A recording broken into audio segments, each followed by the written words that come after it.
All right, let's get right into it. Today, we're unpacking one of the biggest stories shaping our world right now, the massive global pushback against the handful of tech companies that basically run our digital lives.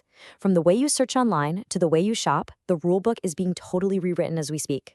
So let's just start with the biggest question on everyone's mind. Why? Why are these huge household names suddenly facing so much pressure from governments all over the world? What's changed to put them in the hot seat? To really get to the bottom of this, we first have to wrap our heads around the sheer scale we're dealing with. I mean, the kind of dominance these companies have, it's just something we've never really seen before. We're talking about a very specific, very small club of global giants. You know the names.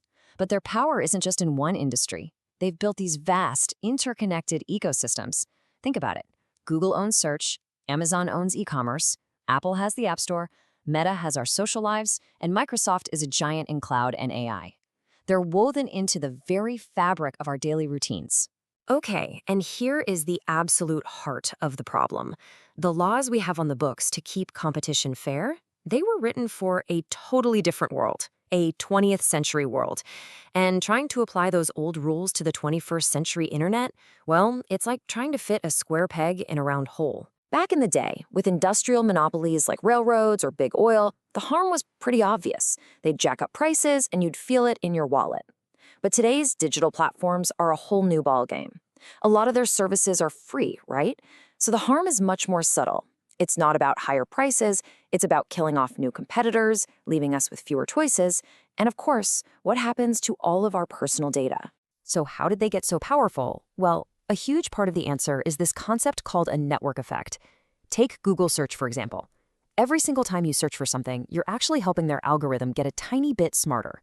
So as the algorithm improves, more people use it. And as more people use it, it gets even better. You see, it's this powerful feedback loop that makes it incredibly difficult for any new search engine to ever catch up. So, facing these totally new kinds of challenges, governments all over the world have basically decided they can't just sit on the sidelines anymore. They've started to write a completely new rulebook, one designed for the digital age. And make no mistake, this is not just happening in one country. We're seeing it everywhere, from the European Union to the United States, from India to Australia. It's a truly coordinated global movement. It's like regulators all woke up at the same time and realized they were all dealing with the exact same issues. And they're not coming empty-handed. They've got some powerful new tools. The EU, for example, has its massive Digital Markets Act. In the US, you've got the FTC and the Department of Justice filing these blockbuster lawsuits. And one of the biggest trends we're seeing globally is a push for things like interoperability, which is a fancy way of saying different services should be forced to work together, and data portability. That one is huge for us. It's the idea that you should be able to take your data, like your photos or contacts, and easily move it to a different platform. And these new rules are aimed at very specific practices. Regulators are asking some really pointed questions.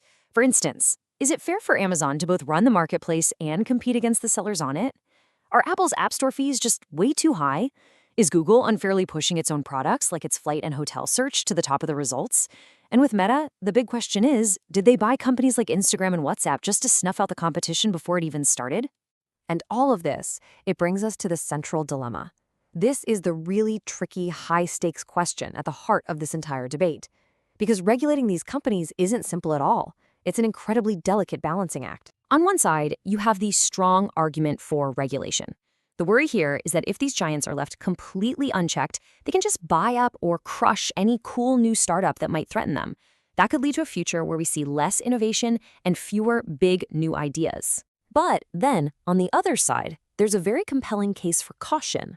I mean, these are the companies pouring billions of dollars into the kind of research that leads to huge leaps forward in things like AI and cloud computing.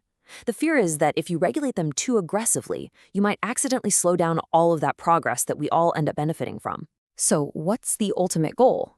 Well, if you listen to the regulators, they'll tell you the point isn't to punish companies for being successful. It's about trying to create a healthier digital ecosystem, one where new companies and fresh ideas actually have a fair shot to compete and to grow. So let's bring it all home. Why should you care about all these high-level legal fights? Well, simply put, because the outcome of this is going to fundamentally shape the internet that you and I use every single day. And this quote, I think it just captures the stakes perfectly.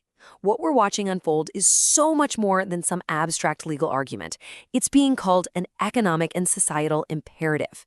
That means it's going to define the future of how we compete, how we innovate, and what fairness even looks like in our digital world. And that leaves us with the ultimate question, doesn't it? It's the one that policymakers, tech leaders, and really all of us have to grapple with. How do we strike that perfect balance? How do we build a digital world that keeps pushing forward with amazing new technology,